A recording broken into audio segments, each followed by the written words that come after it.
je crois que notre génération doit savoir que la bête de l'événement est là. Et elle arrive. Et qu'il s'agisse du terrorisme, de ces grandes pandémies ou d'autres chocs, il faut la combattre quand elle arrive, avec ce qu'elle a de profondément inattendu, implacable.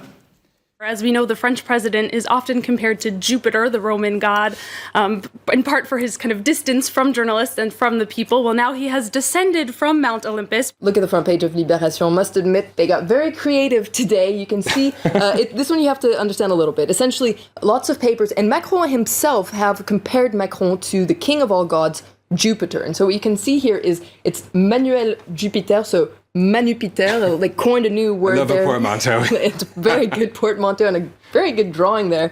Jupiter with his tridents there, his, I don't know, bolts of lightning, ready to get things done. But Libé is worried about this Jupiterian president, worried that public debate will be atrophied while Macron is building this myth of a new savior of France. Discussing his latest book, The Last President of Europe,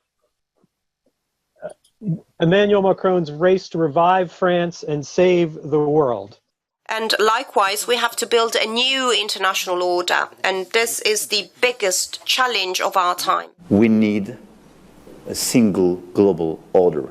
He's the choice of a country desperate for change, a politician who's neither left nor right, part of the French establishment yet never before elected, a fresh face who served in the outgoing government. So who is Emmanuel Macron? Exudes an air of youthful optimism. At 44, you are the senior leader of Europe. Is that a comfortable fit? Yes, because you can have both experience and energy. The President of France, Emmanuel Macron, will also meet with President Trump in Paris. Macron's calling for a new European army, pan-European army, to defend against Russia, China, and America? I've been warning for 20 years. They wanted to build a European army. They actually want some of these leaders to destroy NATO. Why does Europe feel it needs an army? We've got NATO, and all of these countries have their own standing national army. So what would be the point of a European-wide army? But this guy is stuck with an out-of-date ideology. He wants to build a United States of Europe, and you cannot do that when people have different languages and countries have different histories. As of now, 9 countries have joined the French effort. Belgium, the United Kingdom, Germany and Denmark, the Netherlands, Estonia, Finland, Spain and Portugal. His supporters, he's their Emmanuel, their political messiah. But he went to France's most prestigious schools, met its most powerful people, and made millions in an investment bank. He worked for 4 years as an inspector at the Ministry of Economy before moving to the renowned investment bank Rothschild. Macron was quickly parachuted into managing a massive acquisition. Nestle has agreed to buy Pfizer's infant nutrition business for almost $12 billion. When the deal went through, he got a big payout. A former colleague says Macron's rise is partly down to charm, but that at heart he's a secretive man. He's able to tell people what they really want to hear.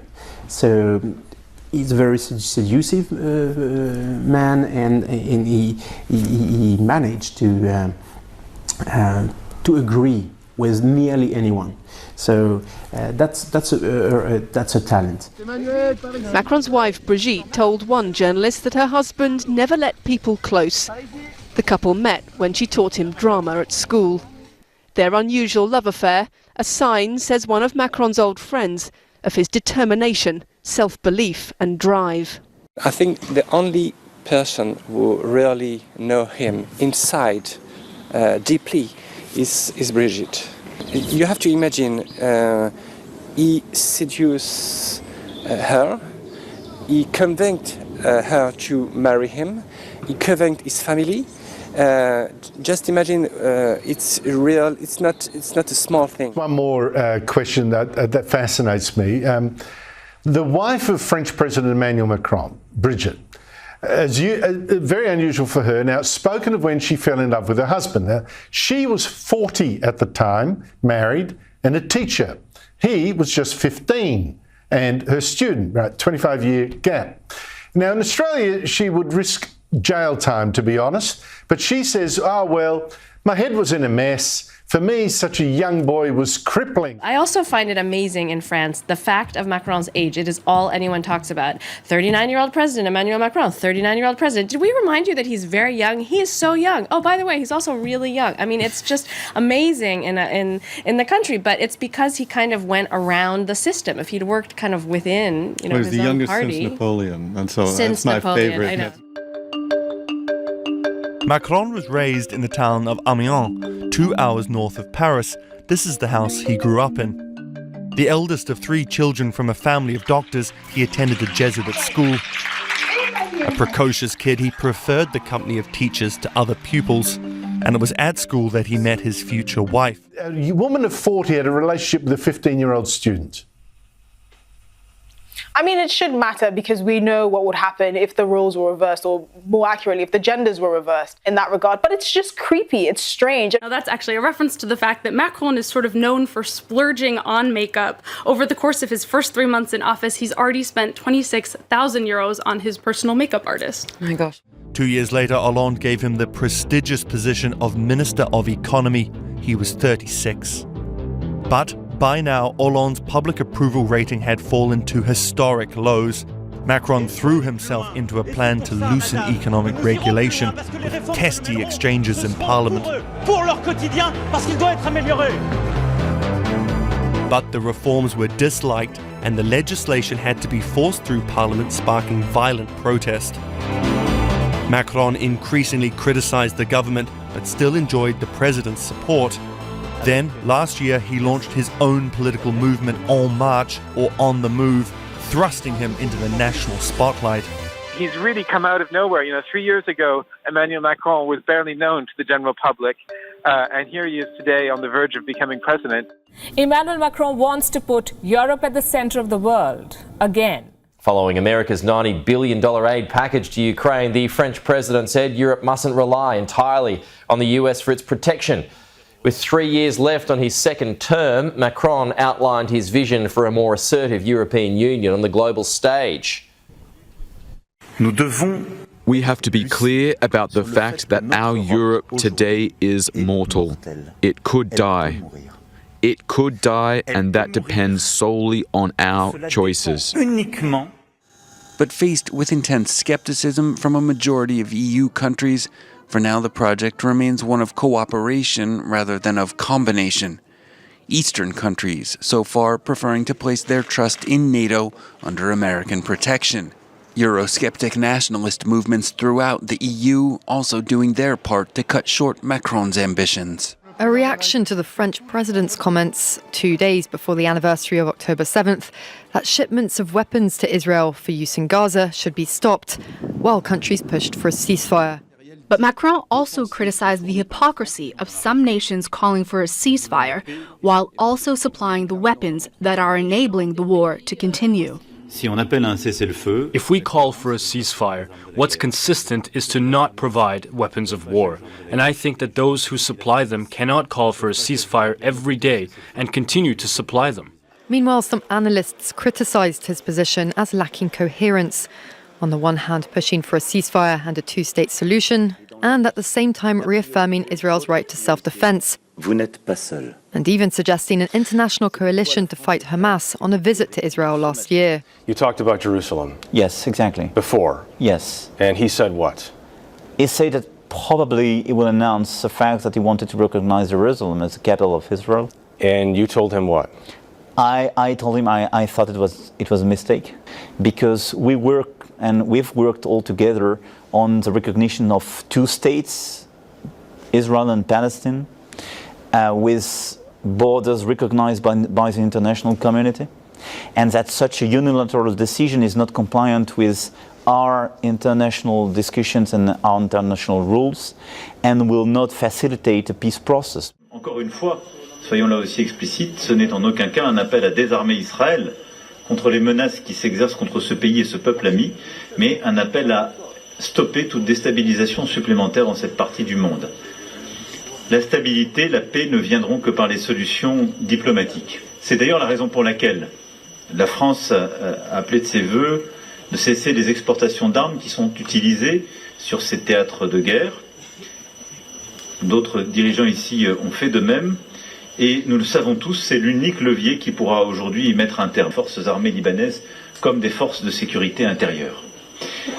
Enfin, évoquant le Liban, avec les premiers ministres italiens et espagnols qui représentent, comme la France, des contributeurs historiques à la finule, je veux dire ici que les 700 soldats français engagés dans cette force sont le signe de notre soutien indéfectible et de notre volonté d'être engagés à la sécurité tout à la fois d'Israël et du Liban. Il est donc tout à fait inacceptable de voir les troupes de la finule visées délibérément par les forces armées. We've just witnessed this week is the President of France, speaking on behalf of the European Union, just broke off its relationship with the United States. He just announced there's a divorce on the way. And Mr. Macron wants to be the president of Europe. He wants a European army. He wants those NATO military bases to be converted to an EU army military base. And he wants to be the president of a European Union superstate. That's been the plan all along. Remember who he worked for before he became president of France. He worked for the Rothschilds. He is a stalking horse for the Rothschilds. And they need to solidify Europe into a superstate. La bête de l'événement est là. Et elle arrive. Et qu'il s'agisse du terrorisme, de ces grandes pandémies ou d'autres chocs, il faut la combattre quand elle arrive, avec ce qu'elle a de profondément inattendu, implacable. Il faut le faire en restant conforme à ses principes et n'en rien céder, mais en étant disponible à l'événement pour qu'advienne quelque chose de nouveau. C'est aussi ça. Et donc voilà, j'ai des convictions. Je ne lâcherai jamais la liberté, les principes démocratiques et ce qui font nos peuples devant quoi que ce soit et quelque ennemi que ce soit. Et en même temps, je pense que ces moments-là sont ceux qui nous permettent aussi d'inventer peut-être quelque chose de nouveau pour notre humanité. Ce qu'on a dessiné au travers de cette discussion, c'est-à-dire un équilibre nouveau dans l'interdépendance des femmes et des hommes pour penser ce qu'est l'être au monde et qui est fait autour de l'éducation, de la santé et de l'environnement. Et donc je suis dans cet état d'esprit-là, prêt à me battre et à essayer à la fois de porter ce en quoi je crois et d'avoir cette part de disponibilité pour essayer de comprendre ce qui paraissait impensable. Et il faut avoir cette part de disponibilité, y compris intellectuelle, je dirais personnelle, aussi sensible, pour accepter l'événement tel qu'il arrive et pas le mettre dans une catégorie tout de suite, parce que je pense que nos peuples le vivent aussi très profondément. Et nous sommes tous en train de le vivre comme ça, donc il faut accepter que ça nous change, sans pouvoir tout dire sur ce que ça change en nous. Et donc c'est pour ça qu'il faut avoir il faut essayer d'avoir tout à la fois de l'humilité et de la détermination.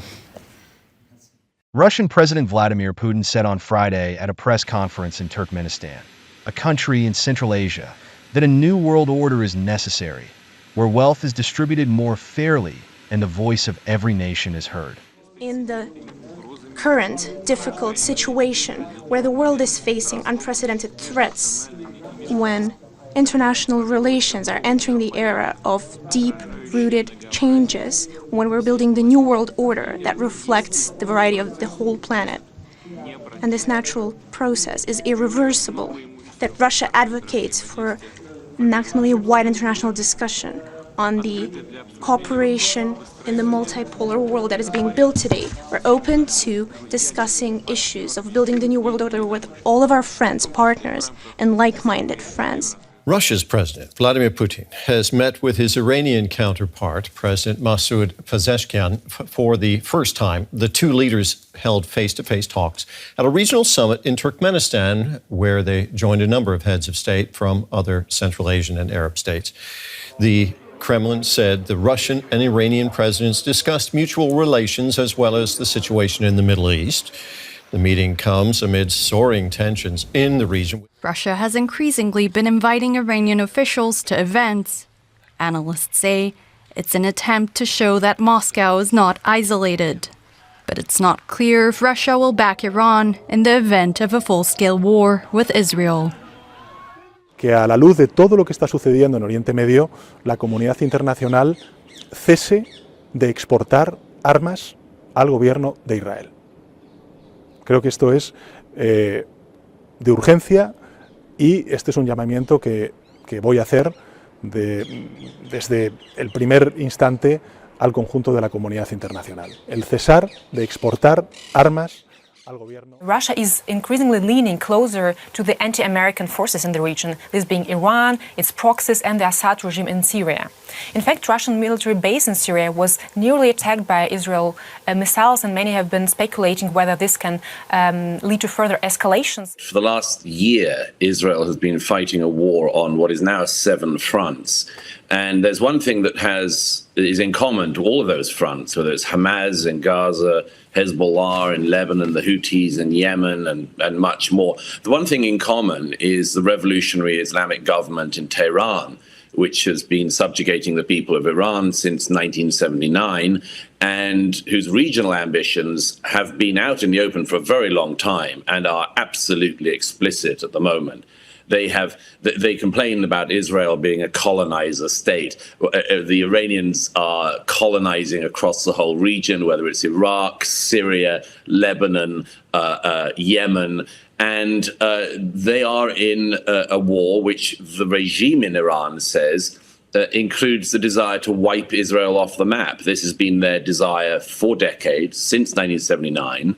But what we've seen over the course of a year is international condemnation. Allies of yours, the United States, the UK, France, Germany, these countries coming out, and they've stood with Israel for decades, and now they're saying Israel has gone too far. When you say that, destroying Hamas or reaching some kind of victory, even if they are launching 1 or 2 rockets, they're still launching rockets, they're still there. Israel is fighting a war on behalf of the world against the craziest, most fanatic jihadist ideology and terrorists on earth. We are fighting Iran on behalf of the world, because imagine that Iran acquires a nuclear weapon. Europe's going to be under fire. If we let them get away with it, let me be as clear as possible. They're going to do this in the UK. They're going to do it in New York. They're going to do it in Paris. They're going to use citizens to hide behind. This will become the world's plague. Israel is fighting your war. And instead of sitting on the side benches and giving us criticism all day, the world should back us in defeating this horrible, savage terror. Well, ties between Russia and Iran have strengthened since the Kremlin sent troops into Ukraine in 2022, with Tehran widely believed to be supplying Moscow with weapons. And the U.S. also believes that the Islamic country has transferred short-range ballistic missiles to Russia. Relations with Iran are a priority for us, and they are developing very successfully. We have many opportunities now. We should help each other in many areas. Our viewpoints and positions in the world are much closer to each other than to those of others. Iran is at its most advanced point in history. It's acquired uranium in an amount for 10 nuclear bombs. This is crazy. They're building the bomb already, the bomb itself. So we're in the 11th hour. I would say strike the nuclear facilities, strike the regime. Will Israel do that alone? I don't know. But it seems to me, as I say in the New York Post today, that it's absolutely incumbent on Israel's allies to help it stop these theocratic fascists in Iran from getting the world's most dangerous weapons. And if it has to be Israel alone, I suppose it will be, but it shouldn't be. And amid all of this, an earthquake struck the country last week, on October 5th. The epicenter was close to Semnan, a city in northern Iran. It wasn't a very big earthquake. The magnitude was around 4.5 on the Richter scale, so relatively minor, but there were some strong tremors. In fact, it was felt as far as Tehran. Now, Iran's Civil Aviation Organization has announced all flights across Iran will be cancelled from 9 p.m. local time until 6 a.m. on Monday. Next question from Joel Pollack at Breitbart News. Is there a concern that an earthquake last week in a remote location in Iran may have been a nuclear test? Thank you for that question, Joel. I've got nothing to add to that. That's the first I've heard of it. At any other point in time, no one would care about something like this. But this one is different. And that's because of the timing. Let's just break this down for you. As per reports, on the 6th of October, Iran suddenly and temporarily shut down its airspace. All flights from Iranian airports were reportedly cancelled from 9 p.m. on Sunday, October 6, until 6 a.m. the following Monday. So are officials giving any indication of why this suspension has been declared? Well, from the statement that we heard from the spokesperson for the Civil Aviation Organization, the restriction that has been imposed at the time being, which started nearly 45 minutes ago, is just because of sort of operational restriction, I'm quoting him, and just except for that, we don't have much details. You see, on the 6th of October, Iran suddenly shut down its airspace starting 9 p.m. local time. Less than 2 hours later, Iran reported a 4.4 magnitude earthquake in a province located around 130 kilometers from Tehran. Seismic activity and military airspace closures at the same time. So, is this coincidence?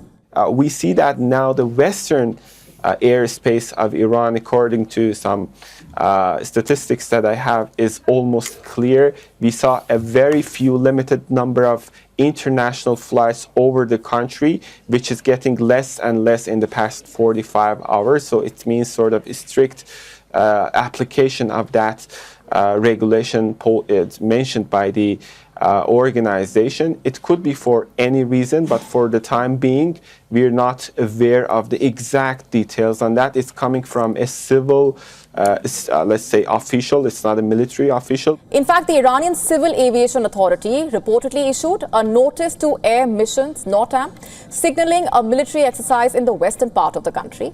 However, this may not have just been a routine exercise. Could the airspace closure be part of a larger, secretive operation? Was it merely a precautionary move for military drills, or was there something more? You see, that very same weekend, on the 6th of October, at 10:45 p.m. local time to be precise, the University of Tehran's Seismography Center announced a 4.4 magnitude earthquake in the city of Ardan, Semnan province. Now, on the surface, it may seem like a natural event, but was this a coincidence or something else entirely? Something sinister. They also say that the U.S. is not likely to provide direct military support to the operation. So it's not really a question of if Israel will attack, it's rather when and just how hard is it going to hit back. Но, конечно же, если будут реализованы планы или угрозы атаки на мирные ядерные объекты Исламской Республики Иран, это будет очень серьезная провокация. Look, where they're heading to right now, and Secretary Blinken, our Secretary of State, said, they're within like about 40 hours of a breakout, having the capacity to build a nuclear weapon. They're enriching uranium between 60 and 80%. You get to 80%, they call 90% enrichment as weapons grade, but you can enrich to 80% and you're going to get a bomb. You can do that. And once they get there, my experience has been in the White House under President Trump, is you treat a nuclear power significantly different than you treat a non-nuclear power. Yeah. And once they get to that level, there's going to be huge destabilization in the Middle East. The Saudis are going to want to have one, the Emiratis are going to have one, the whole region is going to be in a real state of turmoil and a real state of danger, not just for the region, but for the world as well. What does Israel do about Iran's nuclear program? What do you think is going to happen? I think Israel needs to attack the Iran nuclear facilities. I believe that Israel is developing and has developed plans to attack the Iranian nuclear machine. And the reason why is because Israel cannot afford to have a nuclear-capable Iran. We attacked the Iraqi nuclear reactors back in the 80s. We attacked, we preempt our self-defense lies and preemptive action. That is how we get in front of threats, and Israel's in the pocket right now. Israel just doesn't have the luxury to wait for Iran to get nuclear or to wait for political appeasement with the world. Appeasement has no place in counterterrorism. That's where I'm at with that. Plus, look at the magnitude. It does not indicate a nuclear explosion. Also, Iran is very prone to earthquakes. So this could be just another one. Having said all of this, there is still one point that raises doubts, and that is the location of this quake.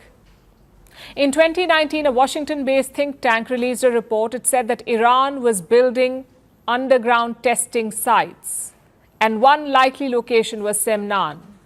very close to the main city. So Iran is said to be building a testing site here. This report came out in 2019. Now, 5 years later, West Asia is on the edge. Iran has to prove its might, and on cue, an earthquake occurs at the very same place. So a lot of people joined the dots and said this must be a nuclear test. Of course, it's hard to prove. There isn't enough evidence. But does Iran have the capability to launch a test like this, and that too so quickly? How advanced is their nuclear program? They started working on it way back in the 1950s, and they had someone helping them, the United States. That's right, Iran's now arch rival was once a close friend that got their nuclear program up and running. All was well until 1979, but then the Iranian Revolution happened. America's friend, the Shah of Iran, was toppled, and Ayatollah Khomeini took over. Initially, he was opposed to nuclear power, so their program was paused, but it resumed in the 1980s. And this time, Iran got help from countries like Russia. In 2002, it was found that Tehran had secret nuclear facilities. It was pursuing weapons-grade uranium. So until 2015, Iran was sanctioned heavily for its uranium enrichment and for its lack of transparency. But then in 2015, a deal was signed, the JCPOA, the Joint Comprehensive Plan of Action, better known as the Iranian nuclear deal. Iran signed it with the US, the UK, France, China, Russia, and Germany. Tehran promised to limit its nuclear program. In exchange, the others agreed to lift sanctions. And it worked fine until 2018. But then Donald Trump pulled the plug. He exited the pact, the nuclear deal fell apart. Iran started breaching its commitments and building its nuclear capacity. As of today, it has a few known nuclear sites. This is where they're located. Look at the map. It also has some secret facilities and enrichment capability to build warheads. Experts estimate that Iran can build a bomb in a week. So the big question is, have they done it already? Has Iran built a nuclear bomb? Honestly, we have no way to verify, just like we have no way to know for sure if the tremor was an earthquake or a nuclear test. Tehran will not come clean, but we do know that it does want a nuclear deterrent. And if it has the capability, this would be the best time to build it. I want to believe another UFO has been spotted, this time in New York. You blink and you miss this one. TMZ captured the video. It lasts a nanosecond. An unidentified object whizzing across a clear blue sky. You slow this thing down, looks pretty legit. A Blue Angels demonstration was going on in Long Island. The object in question moves so fast, a lot faster than the plane, by the way. This is the second alleged UFO sighting in New York in recent months. What did you do with the video, and did you reach out to authorities to share it with them? Thank you for having me. And when I realized that I had something like this on the video, the first thing I did was I emailed the FAA to let them know what I saw, and maybe it was a safety hazard. I reached out to them. Unfortunately, I haven't heard back from them. They didn't acknowledge my email. When you say who they are or where they're from, and you're saying they're being operated, do they look like they're under intelligent control? Absolutely, they are. And we know now from the amendment to the National Defense Authorization Act last year that Senate Majority Leader Schumer introduced, called the Schumer Amendment, about disclosing UAP information. We know now from that draft legislation that there are non-human intelligences visiting us in all domains, the sea, the sky, and we see reports over land. And they're using what they called in this amendment, technology of unknown origin. So this is a national or global security concern. And the reason I wrote about the aspect in the oceans is that's my background. I'm an expert in it. And we'll never have a complete understanding of these phenomena unless we look at the ocean too. You also wrote that we know more about Mars, the surface of the moon, than we do about our own ocean. You have a science background.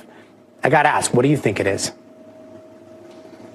Well, there's a number of possibilities. I don't know, and most of the intelligence community does not know. But it could either be from elsewhere in the universe.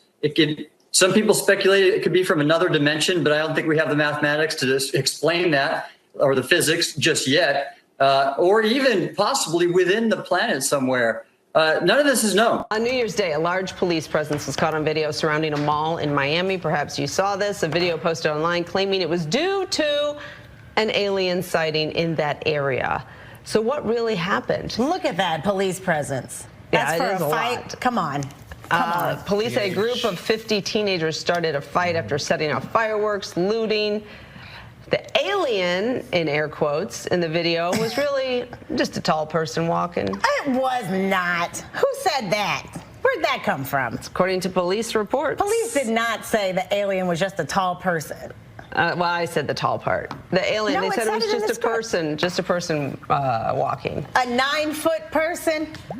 Well, this does remind me of other stories where you guys have believed that.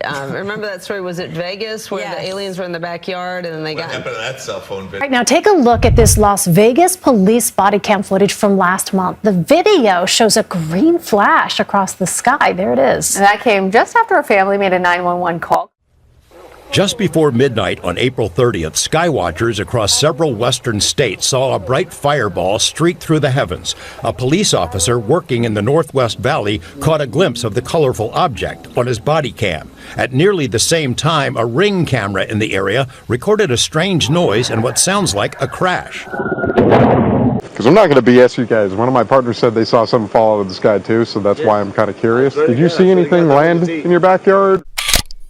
Is it a bird? Is it a plane? Is it a UFO? We can't figure it out. A viewer reaching out saw these large bright lights in the skies over the strip in downtown. He says they're bigger than the helicopters we see circling many times. And we just heard back from Nellis. They say not involved in this. So if you think you know what these are, or you've seen these, you can reach out, let us know right on our website, 8newsnow.com. Top story there. And is it all connected? Leave her alone. It's almost midnight on May 1st when a Las Vegas Metro police officer's body cam catches this. On April 30th, people in California, Nevada, and Utah reported seeing a green flash streaking across the sky. As that officer mentioned, one of his partners even said they saw it. Something flashing low in the sky. 911 emergency. Minutes later, there's like an 8-foot person beside it, and another one's inside, and it has big eyes and looking at us, and it's still there. Someone calls 911 reporting two large figures in their backyard. No, I'm still nervous right now. The 8 News Now investigators obtaining another officer's video as he's sent to the Northwest Valley home. I have butterflies, bro. This family called 911 saying there were 10-foot tall beings with big eyes in their yard. Police aren't saying any more about this, only that the department has closed the case, calling it unfounded. This all comes as a former high-level intelligence officer, an air veteran, was on News Nation talking about how there is a program where the government collects some unidentified objects. So this might be that. The family says they also saw men in suits and sunglasses driving in a car with government plates cruising slowly past the house in the following days. Nellis and Creech have denied any interest or involvement with the incident. Metro has indicated they believe the family that something crashed in their yard. But what? Mystery in the sky. Do you see the 5 dots there on your screen? Rare footage of unexplained objects hovering over an active U.S. military base in 29 Palms. According to witnesses, those lights floated in the air for about 10 minutes. This is 29 Palms at the military base. These were a bunch of Marines who saw this. And boy, when I saw it, this was actually from 2 years ago. When I saw it, what I saw was repeat of Phoenix lights. That's right. That's what I thought too when I saw it. You know, initially I thought these were flares, and then during my investigation where I'm trying to get as much footage and as much images. That image you're seeing that has a kind of blue sky, you can see the shape of what the witnesses say they saw, a big triangle-shaped craft. We're showing some pictures right now. This is different than the video we just showed? Absolutely. It's the same object though, and that's why it's neat. We're able to see the shape of it. This was not a flare drop, Jeremy. So what you're seeing on the screen right now are called illumination flares, and those were shot up over the object you're seeing on the screen now. Okay. Which is a triangle formation. Now, the internet, a number of people on the internet have a really solid case that they believe that these are flares. Where I'm stuck is we have all the eyewitness testimony where the Marines feel that they saw a craft. Let me show quickly the Phoenix Lights video so people can compare and contrast. Our governor at the time, Fife Symington, he saw the object. There it is. And he said, and he was a Navy pilot, okay? He said, this is otherworldly. I've never seen anything like it. It was a craft. End of story. He absolutely, to this day, he says it was a craft. This was not a flare drop. And then we come to find out there were probably two separate events on that night. There was a flare drop and a sighting of what some described as a craft.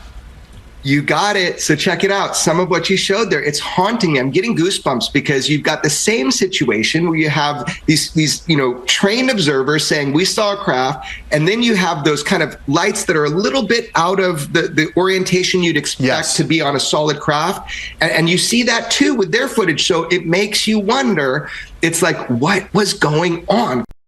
Bombshell claim about UFOs. A former U.S. intelligence official, an Air Force veteran, claims a top secret program is withholding evidence of alien spacecraft. Certainly interesting. The military whistleblower has now handed over classified information to Congress. You know, anyone who listens to the Joe Rogan podcast knows that Bob Lazar, for years now, has been saying the exact same thing.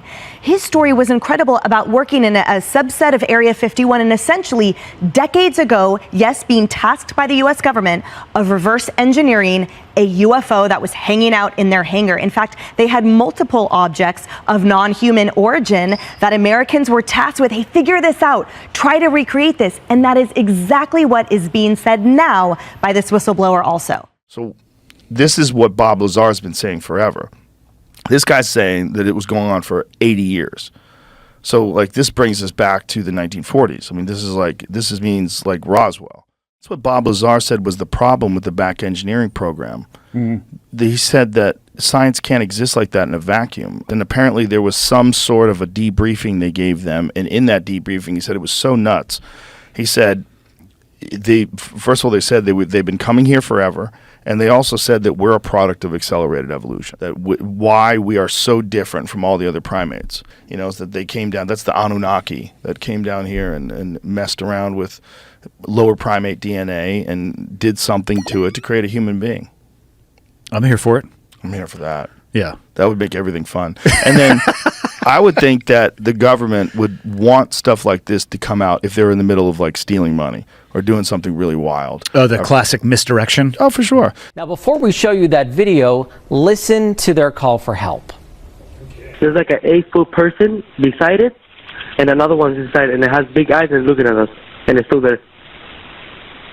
Okay, where is this on your property? In my backyard. I swear to God, this is not a joke. This is actually, we're terrified of it. So there's two people or two subjects that are in your backyard? Correct, and they're very large. They're like 8 foot, 9 feet, 10 foot. I don't know. They look like aliens to us. Big eyes. They have big eyes, like I can't explain it. And big mouth. They're shiny eyes, and they're not human. They're 100% they're not human. It's more than an hour after that bright light. Officers meeting up with the caller and his family. What'd you see? It was like a big creature. A big creature? Yeah, like around 10 feet tall. I'm not going to BS you guys. One of my partners said they saw something fall out of the sky too, so that's why I'm kind of curious. Did you see anything land in your backyard? Or? They see like a big, that's what they say. They see like a big something with light. What I saw right now, I do believe in it. Police walk into the backyard to investigate, but Metro blacked out that part of the video because it's considered private property. What's clear? They're taking this call seriously. Hey, this might sound like a really dumb question, but did you guys see anything fall out of the sky? Asking others what they saw.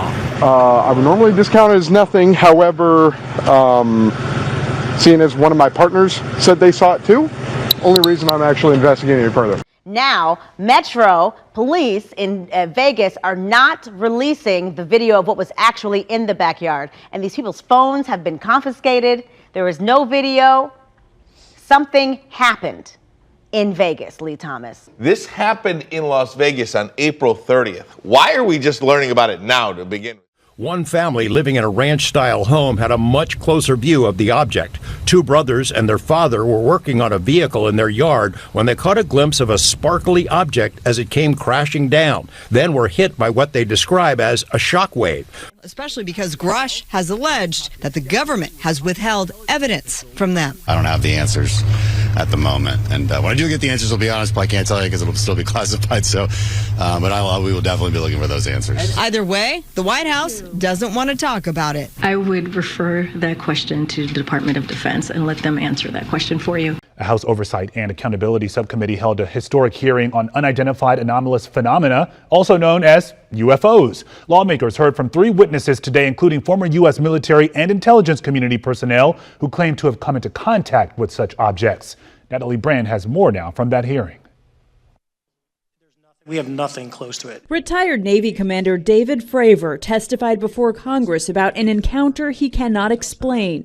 A strange tic-tac-shaped object he says he saw in the sky during a training mission in 2004. The technology that we faced was far superior than anything that we had. Lawmakers on Capitol Hill are digging into the national security concerns and the mystery posed by unidentified anomalous phenomena, or UAPs, also known as UFOs. Do you believe that our government is in possession of UAPs? Absolutely, based on interviewing over 40 witnesses over 4 years. I know the exact locations. A whistleblower who formerly worked on the Defense Department's UAP task force, David Grush, claims he was denied access to information on a government UFO crash retrieval program, something the Pentagon disputes. Biologics came with some of these recoveries.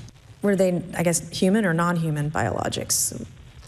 Non-human, and that was the assessment of people with direct knowledge on the program I talked to. Congress members from both sides of the aisle are demanding more transparency from the U.S. Department of Defense. A recent report revealed the government is investigating more than 650 potential sightings.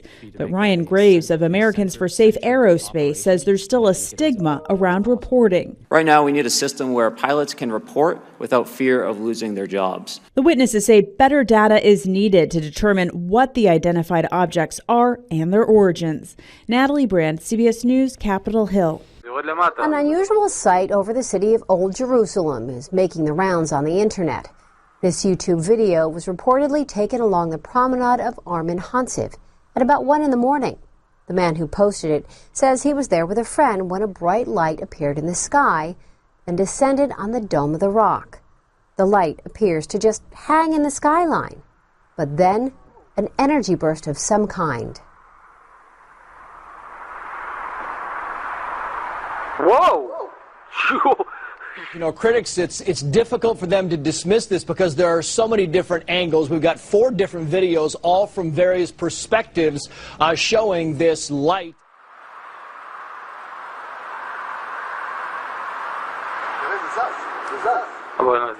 זה יורד למטה.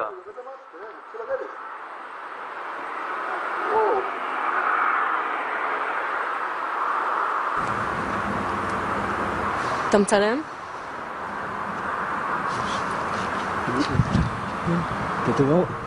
אתה רואה? אני רואה, מה זה? תגיד, שתים יותר מדי? לא, לא, כולנו רואים את זה. מה זה? 5 עיניים. שיו! יואו! מה זה? אמא?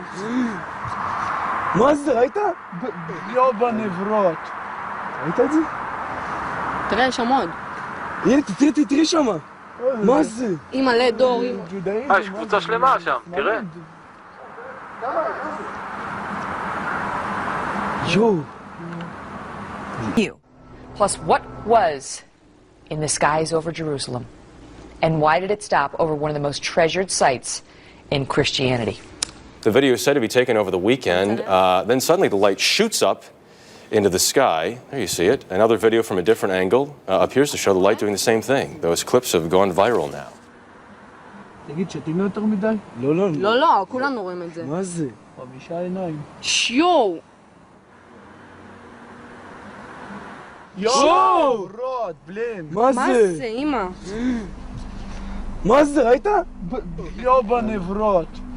ראית את זה? תראה, יש שם עוד. הנה, תראי שמה. מה זה? אמא, לדור, אמא. ג'ודאיזם, מה זה? סמלים.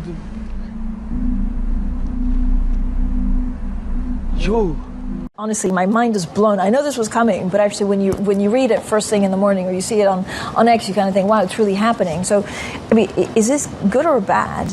And we're slowly getting connected to that oracle, slowly getting sucked into that black hole. The tech billionaire Elon Musk is saying his Neuralink company has successfully implanted one of its wireless brain chips in a human. Elon Musk's brain science company has implanted a device into a human for the first time. Several rival companies have already implanted what are known as brain-computer interface systems in humans after tests were carried out initially on monkeys. Mr. Musk says the product has been given the name telepathy, and the plan is for it to enable control of a phone, computer, or almost any linked device just by thinking about them. It has the effect that wirelessly it can send a signal to an app that can interpret a person's intentions. It sounds very futuristic. But what you're giving up is your data, which is extremely valuable. So they're giving you something. You can now use Google, but now they have all your data, and they're just a big net that mines data. And because of that, they become one of the most powerful entities that's ever existed on Earth. The FDA approved Neuralink for human tests last May after years of testing on animals. Here's one electrode on one thread that when we stimulate causes a flexion movement of the leg. The company demonstrated the ability of its implants to stimulate movement. As you can see, Pager is amazingly good at mind palm. Allowing a monkey to play a video game. And what better reward for a monkey than a banana? I guess who regulates it if then becomes, a consumer good like you buy Exactly, your iPhone? yeah. I mean, it's kind of because it blurs both the health side and the technology side. Yeah, there could be lots of different agencies involved in how this stuff evolves. I think it's an incredibly complex field. Basically, they don't say this openly, but we know from this FBI testimony, among other sources, they have placed Trojan horses in our power grid, in our water system, the ground links that go up to satellites. These are not often protected, so encrypted data there can be blocked by the Chinese. They're kind of warning everybody, don't make trouble on Taiwan, because if you do, while you're busy with Iran and the Red Sea and the Houthis, we will attack Taiwan with either a blockade or missile strikes or something even more serious like the Normandy landing. This is very scary, especially when we found out, Rachel, I think you covered this, we found out that the Chinese spy balloon was using an American internet provider to send burst transmissions encrypted back to China of what they were finding around our nuclear facilities. China has built 100 nuclear weapons, according to the Pentagon, in the past year. No one else is building nuclear weapons like that. So this is all part of a big pattern, Rachel. You've covered it very well. Wow.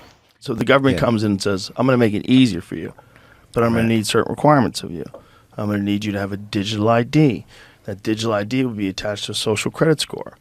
And we're going to give you universal basic income. You no longer have to worry about food or shelter. You'll be taken care of. And now you can pursue your dreams. Is this the mark of the beast you're speaking of, sir? I think it is. Right. That's the whole thing, is it's never been difficult at any point in history. Like we got a dude right now that's telling you front and center that I put a computer in somebody's head, guys. Right. Imagine the joy of connecting with your loved ones, browsing the web, or even playing games using only your thoughts. For decades, scientists have worked on similar ideas for brain-computer interfaces. But for many, a microchip in the brain feels like something out of a movie. Like 2015's Kingsman: The Secret Service, where Samuel L. Jackson plays an eccentric billionaire who tries to control the world using neural implants. Mankind is the virus, and I'm the cure. As science fiction gets closer to reality, Musk is hoping a groundbreaking experimental device can help transform everyday lives. So many questions. Yeah. So many questions. Just the beginning. Emily, thank you. Thanks, Em. All right, let's turn to Mr. Roker. He's got to check in the forecast. All Hello. right. Oh, hold on. That's your implant? I've got a fax coming in. Saw it coming. Saw it coming. If you're running corporations and you're making billions of dollars, you're going to get bored. What's the ultimate game? The ultimate game is to run the whole world. You know what the ultimate game is, Kat? And the list is now getting longer. as every Chinese citizen is being assigned a social credit score, a fluctuating rating based on a range of behaviors. In several big cities in China, including here in Shanghai, the government is even tracking jaywalkers. Cameras record them going through intersections, zero in on their face, and then publicly shame them on nearby video screens. And few here are willing to criticize it, something that may pose a risk itself for a bad score and the life that comes with it. Janice Mackey-Frere, NBC News, Beijing. Like the mark of the beast thing that we were talking about earlier, if that is not, I think if you had to tell a story for so many years, before anybody ever even figured out how to write it down, and you're telling a story about a civilization that allowed people to put brain implants in them, and then all of a sudden the brain implants were hijacked by machines, and people became just meat zombies, controlled by corporations. That would be the mark of the beast. That would be a demonic thing. If a demon tricked human beings into wearing a hat that turned you into a zombie, that demon would be like a famous character in books and folklore. But that demon exists, and it's just technology. It just shows itself through this desire for the newest, latest innovations that are going to constantly fuel it becoming more and more powerful, until one day it tricks you into letting it into its head, like a vampire. Good evening, Mr. Harari. Thank you so much for sharing your thoughts with us tonight. My question indeed is a bit more personal. You've called yourself a prophet tonight, or you use the word. I repeatedly denied that. So do you believe in God? No. Okay, so you don't believe in God. Old age and death, and to basically upgrade humans into gods. In the Bible, in the book of Genesis, basically the first thing God does is to create animals and plants and humans according to his wishes. We are now trying to gain this divine ability to ourselves, and in a way we are even reaching beyond what ancient religions ascribed to the gods. Because the gods, like Jehovah in the Bible, they could create only organic beings. If you're a creationist and you look at the world, so all these animals, all these plants, God created them, and they are all organic. Now humans are trying to do better than that. Science is replacing evolution by natural selection with evolution by intelligent design. Not the intelligent design of some God above the clouds, but our intelligent design and the intelligent design of our clouds. The IBM cloud, the Microsoft cloud, these are the new driving forces of evolution. We are really acquiring divine powers of creation and destruction. We are really upgrading humans into gods. We are acquiring, for instance, the power to re-engineer life. Humans are now hackable animals. You know, the whole idea that humans have, they have this soul or spirit and they have free will and nobody knows what's happening inside me. So whatever I choose, whether in the election or whether in the supermarket, this is my free will, that's over. We don't have any answer in the Bible what to do when humans are no longer useful to the economy. You need completely new ideologies, completely new religions, and they are likely to emerge from Silicon Valley or from Bangalore and not from the Middle East. And they are likely to give people visions based on technology. Everything that the old religions promised, happiness and justice and even eternal life, but here on earth with the help of technology and not after death with the help of some supernatural being. That in 200 years, Earth is dominated by entities which are more different from us than we are different from Neanderthals. Different bodies, different brains, different minds.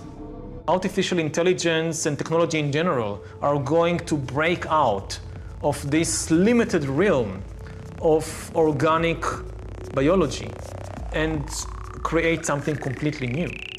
Surveillance, people could look back in 100 years and identify the coronavirus epidemic as the moment when a new regime of surveillance took over, especially surveillance under the skin, which I think is maybe the most important development of the 21st century, is this ability to hack human beings, to go under the skin, collect biometric data, analyze it, and understand people better than they understand themselves. This, I believe, is maybe the most important event of the 21st century. Maybe in a couple of decades, when people look back, the thing they will remember from the COVID crisis is this is the moment when everything went digital.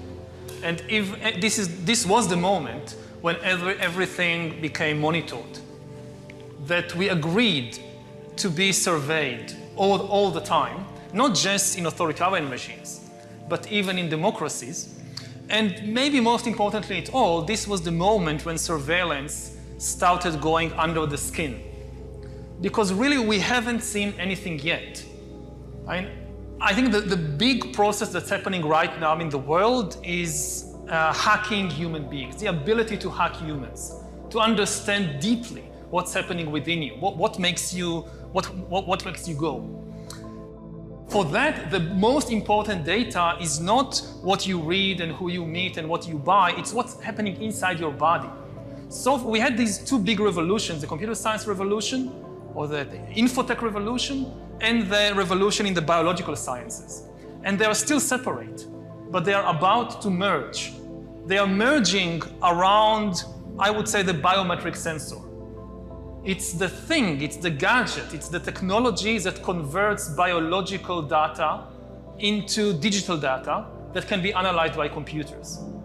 And having the ability to really monitor people under the skin, this is the biggest game changer of all. What we have seen so far, it's corporations and governments collecting data about where we go, who we meet, what movies we watch.